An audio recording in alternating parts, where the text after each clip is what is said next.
Yitzhak, il s'appelle Maaseh, Mashekara im Rabbi Yehuda Fetaya, c'est-à-dire son grand-père, im Ahoto chez la Ben Ishai.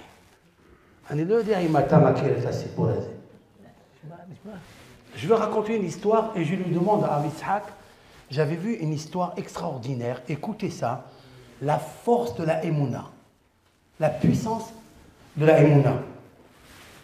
Rabbi Yehuda Fetaya, qui a écrit Aruhot Mesaprot, c'est-à-dire c'est un livre kabbalistique où il voyait les âmes qui erraient sur les arbres, sur n'importe quel endroit dans le monde. Parce qu'il y a des âmes qui errent, il y a des âmes qui transmutent.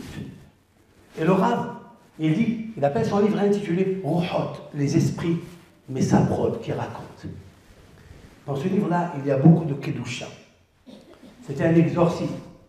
Lorsqu'une personne recevait ce qu'on appelle un dibouk, le Rav avait la capacité de faire sortir le dibouk. D'ailleurs, son papa, Rabbi David, chez Yahya, il a fait sortir un dibouk aussi, d'ailleurs Maaseh. Mais d'où ils ont cette force-là? D'où ils ont cette force? Je vais vous raconter une histoire merveilleuse de Rabbi Yehuda Fetaya. Le Gaon Ben Ishai, Alav Shalom, Adir Bal-Levanon. C'est un grand luminaire de Torah. Il connaissait le verger de la Torah par cœur, le sens littéral, allusif, ésotérique, midrashique, tout. Et l'humilité est sa couronne. Un jour, Maaseh Aya, un jour, une femme, elle était éprise d'un esprit mauvais. Et elle décida de se suicider.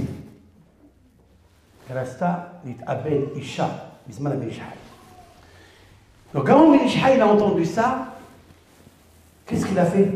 Il lui a écrit ce qu'on appelle un kamiya, un talisman.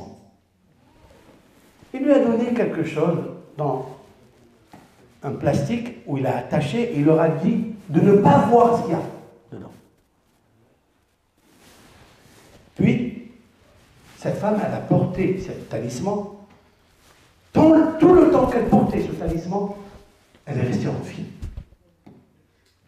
Un jour, elle a oublié, après le bain, elle a oublié le talisman de le remettre. Quelques heures après, elle s'est jetée de la fenêtre et elle est morte. Personne ne sait qu'est-ce qu'il y avait dans ce talisman. Maya de Otokamiya. Et puis, la sœur de Ben Ishai, elle est venue voir Rabbi Yehuda Fetaya, Zatzal. Elle lui a dit, je vais étudier la Kabbale avec toi.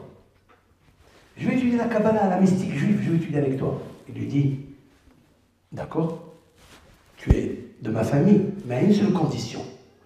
Je veux que tu me racontes, que tu me dévoiles le secret, qu'est-ce qu'il y avait dans ce talisman. Elle est partie dans la chambre et elle lui a amené le talisman.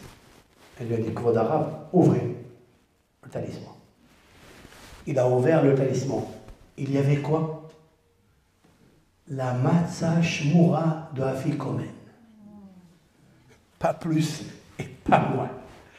L'Afikomen, la matzah d'Afikomen, il y avait dans le talisman. Nous, on a pensé qu'il a écrit des noms de malachim, rien de tout cela. Il a seulement mis la matzah de Afikomen, parce qu'Afikomen, c'est Afikoman. Fait sortir un monsieur de ses problèmes. Même quelqu'un qui est en prison, il mange l'Afikomen, il sort de prison. Parce qu'Afikomen, c'est la Emouna. Voilà ce que c'est que le Ben Ishai, Rabotai. Voilà ce que c'est le grand-père de ce maître qui est avec nous. Et c'est pour ça que je lui fais tant d'honneur, parce qu'il a quelque chose de particulier. Le nerf de ses Avot HaKadoshim.